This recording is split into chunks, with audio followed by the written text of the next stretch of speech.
Hello students, in earlier video we have discussed about ethanol, some properties, some chemical properties like reactions, and now we'll discuss about some different uses of ethanol. Okay, so students, about its property we can say that we can study about physical properties.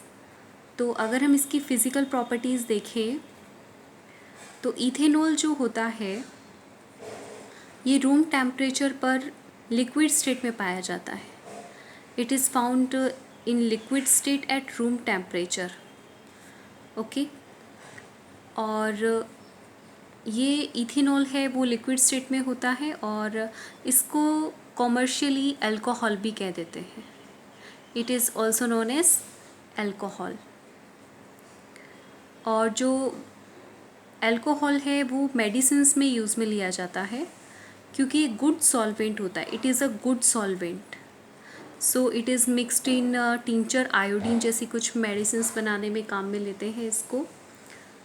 Tincture iodine medicine होती है तो इसको बनाने में इसको use में लेते हैं. और इसके अलावा इसको कफ सिरप्स जो होती हैं उनको बनाने में भी इसको यूज़ में लिया जाता है. ओके स्टूडेंट्स, और जो इथेनॉल होता है ये कंज्यूम भी किया जाता है, इसका कंजप्शन किया जाता है डाइल्यूट इथेनॉल का. बट जो 100% एकदम प्योर अल्कोहल होती है उसको बोलते हैं एब्सोल्यूट अल्कोहल. इसको कहा जाता है एब्सोल्यूट अल्कोहल. जो प्योर होती है जिसमें वाटर मिक्स नहीं होता उसको बोलते हैं एब्सोल्यूट अल्कोहल. ओके स्टूडेंट्स, तो मोस्टली लोग जो होते हैं पीपल इसको ड्रिंकिंग में भी यूज़ में लेते हैं but it can cause health problem और ये गुड हैबिट नहीं होती.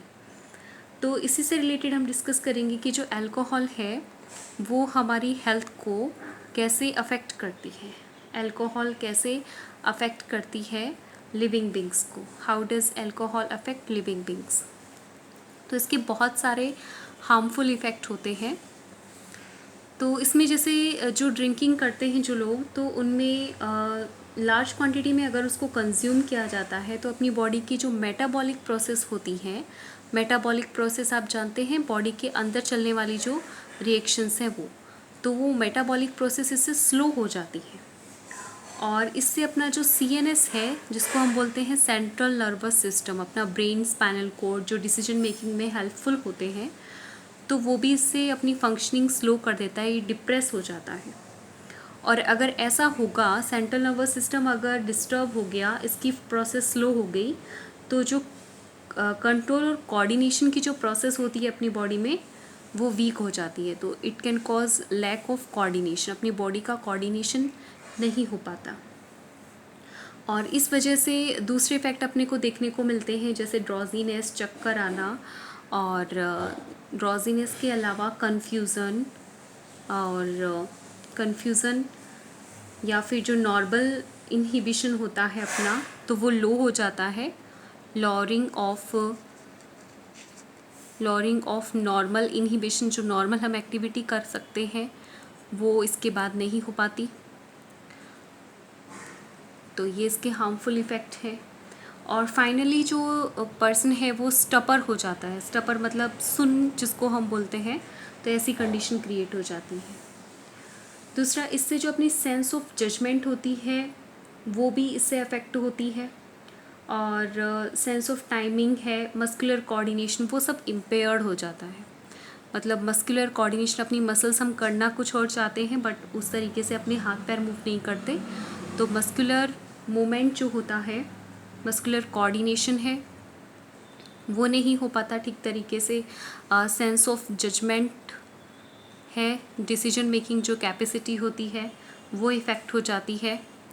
और जो सेंस ऑफ टाइमिंग है वो भी डिस्टर्ब हो जाती है. तो इस तरीके से इन सब चीज़ों में इम्पेयरमेंट क्रिएट हो जाता है और प्रॉपर कोई वर्क नहीं हो पाता. ओके, तो ये अपनी बॉडी के लिए बहुत हार्मफुल है और इसीलिए ड्रिंकिंग एंड ड्राइविंग के लिए बैन होता है. इसीलिए ड्रिंक करके ड्राइव नहीं किया जाता. क्योंकि इससे जो ये सारे सेंसेस होते हैं वो डिस्टर्ब हो जाते हैं। ओके स्टूडेंट्स, दूसरा, अब जो मीथेनॉल होता है, मीथेनॉल, तो मीथेनॉल का फॉर्मूला होगा, कार्बन 1 है और मीथेनॉल है तो COH और बाकी वैलेंसी कार्बन कंप्लीट करेगा, OH ग्रुप इसमें कंबाइंड रहता है। तो मीथेनॉल की वजह से अगर हम ड्रिंकिंग में यूज़ में ले ले कोई पर्सन, तो क्या होगा, what happens if methanol is drunk. अगर इसको ड्रिंकिंग में यूज़ में ले लिया तो इससे स्टूडेंट्स बहुत प्रॉब्लम हो सकती है, क्योंकि मीथेनॉल जब लीवर में जाता है तो ये ऑक्सीडाइज हो जाता है, मीथेनॉल ऑक्सीडाइज हो जाता है मीथेनल में। ओके, मीथेनॉल है, METHANOL है, और इसका ऑक्सीडेशन जब हो जाता है तो ये किस में चेंज हो जाता है, मीथेनल में चेंज हो जाता है, इट चेंज इनटू मीथेनल। और इसकी वजह से फिर ये मीथेनल होता है, ये अपनी सेल के कंपोनेंट के साथ रिएक्ट करता है। सेल के कंपोनेंट्स में रिएक्ट करने पर जो प्रोटोप्लाज्म होता है अपनी सेल का, प्रोटोप्लाज्म हम पहले पढ़ चुके हैं, 9th क्लास में हमने पढ़ा था बायो के अंदर, कि प्रोटोप्लाज्म अपनी बॉडी का, अपनी सेल का जो फ्लूइड पार्ट होता है उसको हम बोलते हैं प्रोटोप्लाज्म। तो fluid part of the cell है, उसको हम प्रोटोप्लाज्म कहते हैं। ये क्या हो जाता है, ये कोगुलेट हो जाता है, प्रोटोप्लाज्म होता है, इसका कोगुलेशन हो जाता है। कोगुलेटेड मतलब एक तरह से एग को अगर हीट करते तो उसकी जो कंडीशन होती है वही एस की कंडीशन हो जाती है। ठीक है, एक तो हम ये हो गया इसका प्रोटोप्लाज्म से अफेक्ट होता है। दूसरा मीथेनॉल होता है, ये अपनी ऑप्टिक नर्व को डैमेज कर देता है, और ऑप्टिक नर्व्स अगर डैमेज हो गई तो इससे ब्लाइंडनेस भी हो सकती है, ब्लाइंड भी हो सकता है पर्सन। तो ये मीथेनॉल के हार्मफुल इफ़ेक्ट हैं। और इंडस्ट्रीज़ में मीथेनॉल को यूज़ में लिया जाता है, तो कोई इसको ड्रिंक नहीं करे इसके लिए इसके अंदर डाई मिला दी जाती है, ब्लू कलर की डाई मिला दी जाती है, और उसको फिर हम बोलते हैं डीनेचर्ड अल्कोहल, ताकि इसको ईजिली आइडेंटिफाई किया जा सके और कोई ड्रिंकिंग में इसको यूज़ में नहीं ले ले। ओके स्टूडेंट्स, तो इस तरीके से मीथेनॉल जो होता है वो बॉडी के लिए हार्मफुल होता है। दूसरा, अल्कोहल जो होती है इसको फ्यूल में भी यूज़ में लिया जाता है, alcohol is also used in fuel. पहले हम डिस्कस करते हैं कि जो शुगर कैन प्लांट होता है किस तरीके से ये बनाया जाता है। तो शुगर कैन का जो प्लांट होता है, उस प्लांट से भी केमिकल एनर्जी को, ये सनलाइट को केमिकल एनर्जी में चेंज करता है शुगर कैन प्लांट। तो इसका जो जूस निकलता है उसके जूस को फर्मेंट किया जाता है, और इस जूस से क्या बनता है, मोलेसिस बनता है। शुगर कैन जूस से मोलेसिस बनाया जाता है, और इस मोलेसिस को फिर क्या करते हैं, फर्मेंट करते हैं। फर्मेंटेशन की प्रोसेस आपने पढ़ी हुई है, एक तरह से इसको डिकम्पोज किया जाता है। इसका फर्मेंटेशन करने पर, यानी एक तरह से सड़ाया जाता है इसको, और इससे फिर जो सब्सटेंस बनता है फर्मेंटेशन से वो अल्कोहल होता है, उससे फिर अल्कोहल बनाई जाती है। शुगर कैन प्लांट से शुगर कैन प्लांट का जूस निकाला जाता है, उससे मोलेसिस प्रिपेयर किया जाता है, और मोलेसिस को फिर फर्मेंट करते हैं जिससे अल्कोहल बनती है। ओके, कुछ कंट्री में अल्कोहल जो है वो पेट्रोल के साथ भी ऐड किया जाता है, और इसकी वजह से क्या होता है, ये क्लीनर फ्यूल बनाया जाता है, इस तरीके से क्लीन फ्यूल बनती है, और इससे सिर्फ कार्बन डाइऑक्साइड और वाटर बनता है, क्योंकि जब इसका कंबशन होगा, ऑक्सीजन जब इसमें ऐड होती है, इसका जब कंबशन होगा तो ये पॉल्यूशन ज़्यादा क्रिएट नहीं करता, ये कार्बन डाइऑक्साइड और वाटर प्रोड्यूस करता है। जब इसको सफिशिएंट अमाउंट ऑफ ऑक्सीजन में इसको बर्न करते हैं, कंबशन करते हैं, तब ये क्लीनर फ्यूल की तरह काम में आता है। तो ब्राज़ील जैसी कंट्री में इसको यूज़ में लिया जाता है।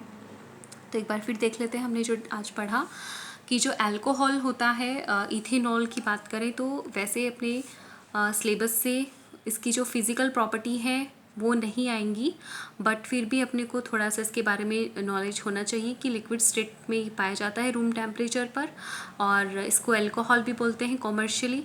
ये अच्छा सॉल्वेंट होता है, तो टिंचर, आयोडीन और कफ सिरप जैसी जो मेडिसिन होती हैं उनमें मिक्स किया जाता है, प्योर अल्कोहल होती है उसको एब्सोल्यूट अल्कोहल कहते हैं। बट अब ये इसमें अपने को सिलेबस में नहीं दिया कि लिविंग बींग्स पर अल्कोहल का क्या अफेक्ट होता है, इसको सिलेबस से नहीं हटाया है।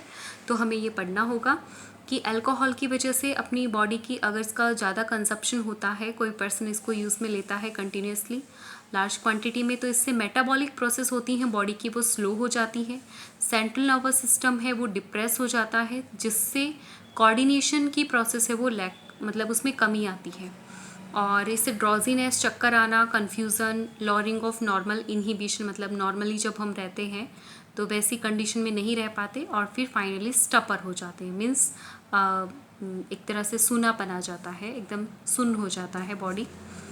दूसरा, ड्रिंकिंग एंड ड्राइविंग पे भी बैन है इसी वजह से, क्योंकि इससे muscular coordination, sense of judgement और सेंस ऑफ थिंकिंग और टाइमिंग जो होती है वो भी इससे इम्पेयर्ड हो जाती है, मतलब ये सारी प्रोसेस नहीं कर पाता जो पर्सन होता है, तो इसलिए ड्रिंकिंग ड्राइविंग पे बैन होता है।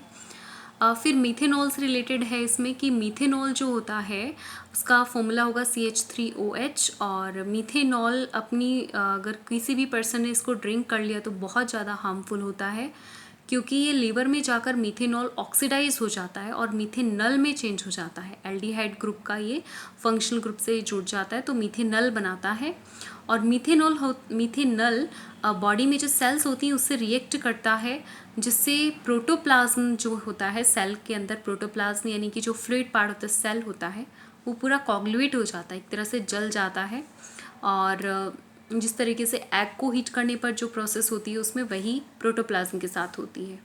इससे ऑप्टिक नर्व्स होती हैं वो डैमेज हो जाती हैं, और जो पर्सन है जिसने मेथेनॉल ड्रिंक किया है वो ब्लाइंड भी हो सकता है। ओके, तो इंडस्ट्रीज़ में मेथेनॉल को यूज़ करते हैं, बट कोई इसको ड्रिंकिंग में यूज़ नहीं ले, इसके लिए इसमें डाइज मिक्स की जाती हैं और उसको फिर डीनेचर्ड अल्कोहल बोलते हैं। और अल्कोहल प्रिपेयर कहाँ से किया जाता है, तो अल्कोहल बनाने के लिए शुगर कैन प्लांट यूज़ में लेते हैं, और उसका जूस जो होता है उससे मोलेसिस बनाते हैं, उसको फर्मेंट किया जाता है, उसको डिकम्पोज किया जाता है यीस्ट की हेल्प से, तो उससे अल्कोहल बनती है। और फिर अल्कोहल को डिफरेंट मेडिकल पर्पज़ में भी इसको यूज़ में लेते हैं।